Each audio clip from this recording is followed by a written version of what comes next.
সম্মানিত দর্শক, প্রপার্টি চ্যানেলে আমি রেজওয়ানুল ইসলাম আপনাদের আমন্ত্রণ জানাচ্ছি।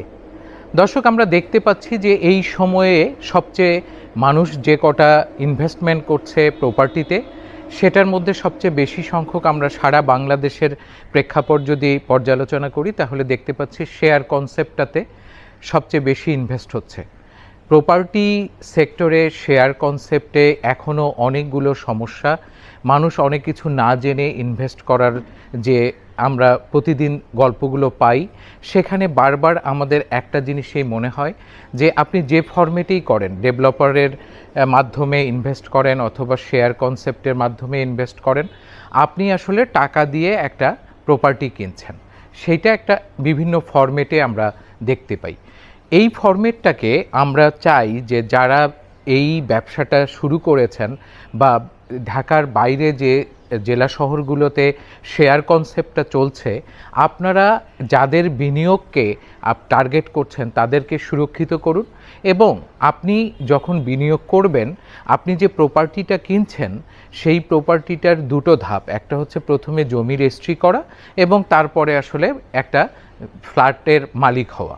এই ফ্ল্যাটটার মালিকটা কিভাবে হবেন সেই প্রক্রিয়াটা ওখানে ওনারা হয়তো মুখে মুখে বলছেন।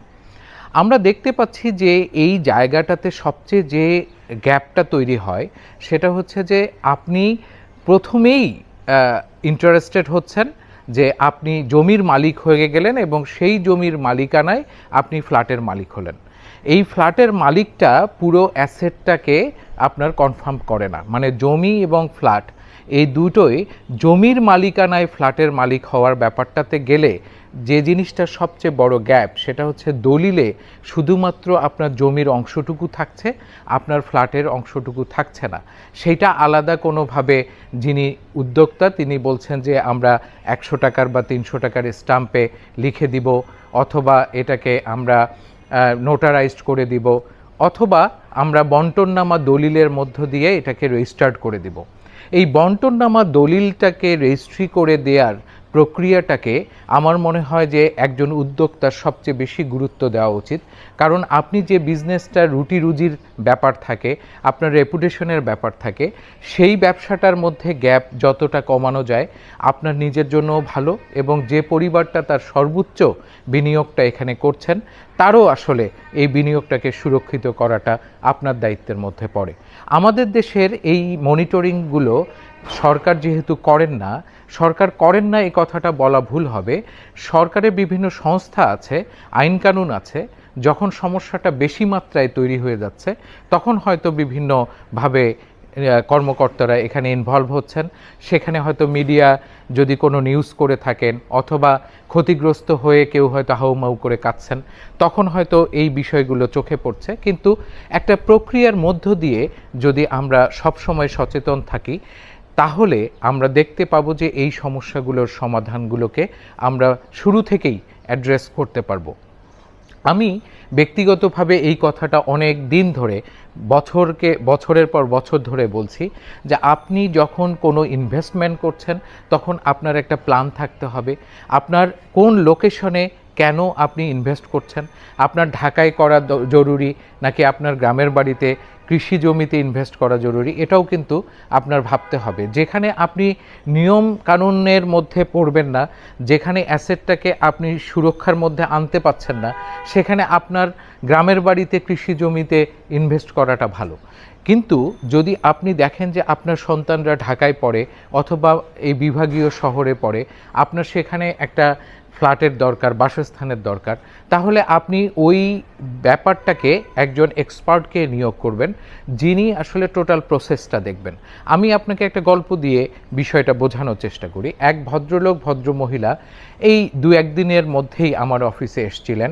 উনি এসে বললেন যে উনি বসিলাতে একটা ফ্ল্যাট কিনতে চান এবং মোটামুটি দাম ঠিক হয়ে গেছে।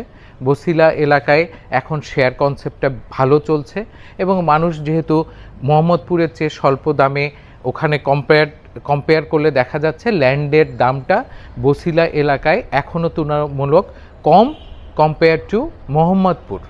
তাহলে মোহাম্মদপুরের যে ফ্ল্যাটটার দাম 1.5 কোটি টাকা, সেইটা আপনি 60 থেকে 70 লক্ষ টাকায় আপনি মোহাম্মদপুর থেকে একটু 20 মিনিট দূরে গাড়িতে আপনি বসিলার যে কোনো একটা লোকেশনে কিনতে পারবেন। তো উনি আমাকে বললেন যে আমি 50 লক্ষ টাকায় 1200-1300 স্কোয়ার ফিটের একটা ফ্ল্যাট পেয়েছি, আমি এটা কিনতে চাই। আমরা যে দেখলাম দুটো জিনিস, একটা হচ্ছে যে অলরেডি বসিলা এলাকাকে রাজুক তার অ্যাকোয়ারভুক্ত করেছেন এবং ওনারা যে নিয়ম বলেছেন সেই নিয়মটা হচ্ছে যে আপনি যে বিল্ডিংগুলো হয়ে গেছে সেই বিল্ডিংদের এখানে যারা মালিকানা নিশ্চিত করেছেন তাদেরকে বলা যে আপনি ড্রয়িং এই রাজুকে জমা দেবেন এবং একটা নির্ধারিত ফাইন আছে, সেই ফাইনটা দিয়ে আপনি এই প্ল্যানটাকে পাস করাবেন। এটা হলো একটা গেজেট আকারে প্রকাশ হয়েছে। আর একটা কি, যারা এখনও বিল্ডিং করেননি তারা রাজুকের নতুন নিয়মের মধ্যে সেই অনুযায়ী আর্কিটেক্ট ডিজাইন করবেন এবং আপনারা সেই ডিজাইন ফলো করে বিল্ডিং করবেন। তাহলে দুইটা নির্দেশনা এসছে। আমরা দেখলাম যে ওই ভদ্রলোক ফ্ল্যাটটা যে সেল করছেন, আমি প্রথমেই চাইলাম যে আপনার প্ল্যানের কপিটা দেন। তো উনি বললেন যে আমি প্ল্যানটা সাবমিট করেছি। তো যদি সাবমিট করে থাকেন তাহলে এই প্ল্যানের পাস করার ক্ষেত্রে যদি খরচ হয়, সেখানে একটা ফাইন হয় এবং সব কিছু মিলে যদি এখানে একটা বড় রকমের টাকা খরচ হয়, তাহলে এই খরচটা ওই ফ্ল্যাটের মধ্যেও তো যে পড়ার কথা। আমি তখন ওই ভদ্রলোককে জিজ্ঞেস করলাম যে আপনি যে ফ্ল্যাটটা কিনছেন তারপরে কিন্তু যার কাছ থেকে কিনছেন তার দায়বদ্ধতা আর থাকলো না, তাহলে এখানে যদি রাজুকের এই যে প্ল্যান পাস করা এবং আনুষঙ্গিক অন্যান্য বিষয়, এটার মিউটেশন করা, সব কিছু মিলিয়ে যদি আরও এখানে অনেক টাকা খরচ হয়, সেই খরচটা কি এই প্রোডাক্টের মধ্যে পড়বে কি না? তার মানে আপনি 2 লাখ টাকা বাড়তি যদি খরচ হয়, এখনকার প্রাইস হচ্ছে 50, আর আপনি আরও 2 লক্ষ টাকা খরচ করে এটাকে 52 লাখ টাকায় আপনার পড়লো, তাহলে আপনি তো এটা বুঝেন নাই যে আরও 2 লাখ টাকা খরচ হতে পারে। সে কারণে আমাদেরকে প্রতিটা স্টেপে জানতে হবে, বুঝতে হবে যে আমি যখন বিনিয়োগ করছি, এমন হতে পারে যে আপনার রাস্তাটা হয়তো 8 ফিট, আপনি দামটা পেলেন 5 লাখ টাকা কম, কিন্তু যে বিল্ডিংটার মধ্যে আপনি আপনার জীবনের পুরো সময়টা কাটাবেন, আপনি হয়তো একটা সময় যে এই মুহূর্তে গাড়ি নেই, কিন্তু আপনি গাড়ি একটা হয়েও যেতে পারে। তাহলে এই যে আপনি একটা 8-10 ফিটের রাস্তার কারণে আপনি কোনো দিন আর গাড়ি কিনতে পাচ্ছেন না। এই জন্য সবসময় আপনাদেরকে মনে রাখতে হবে যে আপনি কোন জায়গায় কখন কিভাবে ইনভেস্ট করছেন, আপনার ফিউচার প্ল্যানটার সাথে এই ইনভেস্টমেন্টটা যাচ্ছে কি না। আবার অনেক সময় আমরা দেখি যে এখানে দেখা গেল যে 30টা ফ্যামিলি, 30টা ফ্ল্যাট আছে, কিন্তু পার্কিং আছে হচ্ছে 20টা বা 15টা। তাহলে এইখানে ওই ডেভেলপার বা ওই উদ্যোক্তা কি অফার করছেন? শেয়ার কনসেপ্ট, মানে আপনাকে শেয়ারে এটা ব্যবহার করতে হবে। 30 জনের জন্য 30 জনের কাছেই কিন্তু উনি পার্কিংয়ের দাম ধরেছেন, কিন্তু যারা গাড়ি ব্যবহার করবেন তারা শেয়ারে ব্যবহার করবেন। তার মানে আপনার এই 15টার মধ্যেই ভাগাভাগি করতে হবে। যদি 17 জন হয়, 17 জনের ধরেন ইনস্ট্যান্ট গাড়ি আছে, তাহলে একটা গাড়ি বের হলে আর একটা গাড়ি এখানে ঢুকতে পারবে। এই যে জটিলতা, এই ব্যাপারগুলোকে খুব ঠান্ডা মাথায় পরিষ্কার না হয়ে আপনি যখন ইনভেস্ট করছেন, ইনভেস্ট করার পরে হয়তো অনেক দিন পরে আপনি বুঝতে পারলেন যে আপনার আর গাড়ি কিনে লাভ নাই, কারণ এখানে ওই পরিমাণ পার্কিং নাই এবং শেয়ার পার্কিং ব্যাপারটা আপনি বোঝেন নাই জন্যেই ওই সময় প্রশ্নও করেন নাই।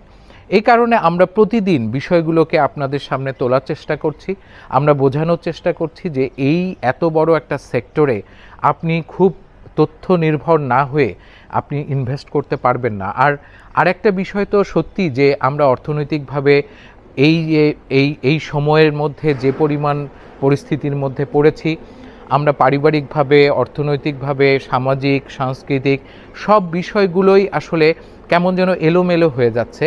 সেইখানে একটা এত বড় ইনভেস্টমেন্ট, অথবা আপনার বাড়িটাকে আপনি কিভাবে সুরক্ষিত করবেন, আপনার জমির কাগজগুলো কি আপনি ঠিকমতো সুরক্ষা করেছেন কিনা, জমির ট্যাক্স ঠিকমতো দিচ্ছেন কিনা। এখন কিন্তু এই ট্যাক্সটাও একটা ইম্পর্টেন্ট। আপনার ট্যাক্স কিন্তু কয়েক রকমের, আপনার একটা ভূমি অফিসের ট্যাক্স, একটা সিটি কর্পোরেশনের ট্যাক্স। আপনি যদি এরকম ট্যাক্সগুলোকে মিস করেন, তাহলে এই সম্পত্তিটা ক্রক হয়ে যাওয়ারও একটা নোটিশ পেয়ে যেতে পারেন। তখন কিন্তু এটাকে কোর্ট কাচারি করে এটাকে ম্যানেজ করতে অনেক টাকা খরচ হবে। এজন্য আপনাদেরকে সচেতন হতে হবে, এবং আপনার সচেতনতা এবং দীর্ঘমেয়াদী পরিকল্পনাই পারে আপনাকে সুরক্ষিত করতে এবং আপনার প্রপার্টিকে সংরক্ষণ করতে। আগামীতে আবার কথা হবে, ভালো থাকবেন।